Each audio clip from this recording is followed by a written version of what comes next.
আপনারা দেখছেন TVN 24 news network. সবশেষ আপডেটে স্বাগত জানাচ্ছি আমি নূর।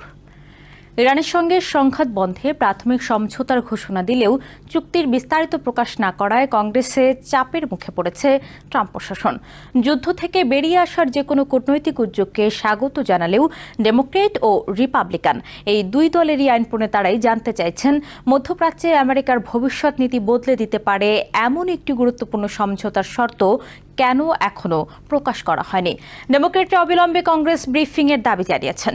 অন্যদিকে ট্রাম্পের নিজ দলের কয়েকজন রিপাবলিকানও বলছেন চুক্তির লিখিত কপি দেখার আগে তারা এটিকে সাফল্য বলতে রাজি নন।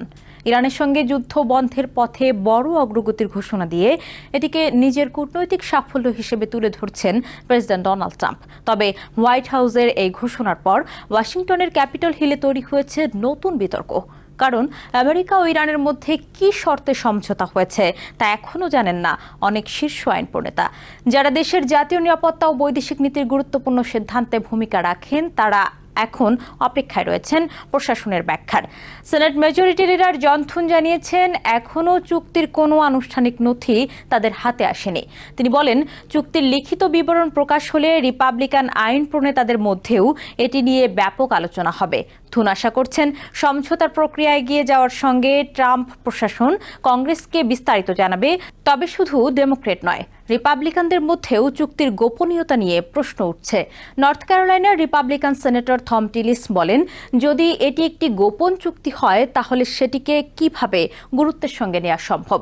তার মতে এমন একটি গুরুত্বপূর্ণ আন্তর্জাতিক সমঝোতার ক্ষেত্রে স্বচ্ছতা থাকা জরুরি।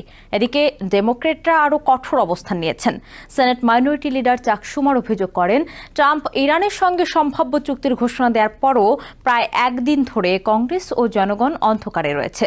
তিনি বলেন প্রেসিডেন্টকে অবিলম্বে চুক্তির বিস্তারিত প্রকাশ করতে হবে এবং কংগ্রেসকে ব্রিফ করতে হবে। শুমারের মতে মধ্যপ্রাচ্যে আমেরিকার সামরিক ও কূটনৈতিক ভবিষ্যতের সঙ্গে যুক্ত এমন সিদ্ধান্ত শুধু হোয়াইট হাউসের মধ্যে সীমাবদ্ধ থাকতে পারে না। সেনেট ফরেন রিলেশনস কমিটির শীর্ষ ডেমোক্রেট জিন শেহিনও একই দাবি জানিয়েছেন। তিনি বলেন চুক্তির শর্ত সম্পর্কে কংগ্রেসকে দ্রুত জানানো বাধ্যতামূলক। তার মতে ইরানের পারমাণবিক কর্মসূচি নিয়ে কোনো বড় ধরনের চুক্তি হলে আইন অনুযায়ী সেনেটের অনুমোদনের বিষয়টিও সামনে আসতে পারে।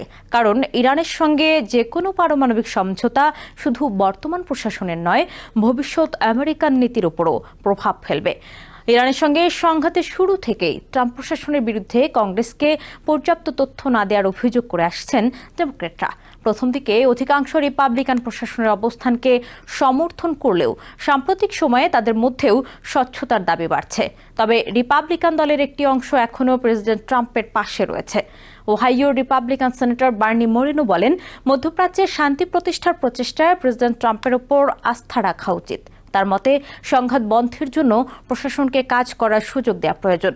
তবে দলের মধ্যেই সবাই একই অবস্থানে নেই। ইরান ইস্যুতে কঠোর অবস্থানের জন্য পরিচিত রিপাবলিকান সেনেটর লিন্ডসে গ্রাহাম জানিয়েছেন তিনি কোনো দাবি বা প্রতিবেদনের ওপর নির্ভর করতে চান না। প্রকৃত চুক্তিপত্র হাতে পাওয়ার পরেই তিনি মূল্যায়ন করবেন। তার মতে যত দ্রুত সমঝোতার শর্ত প্রকাশ করা হবে তত দ্রুত বিভ্রান্তি দূর হবে।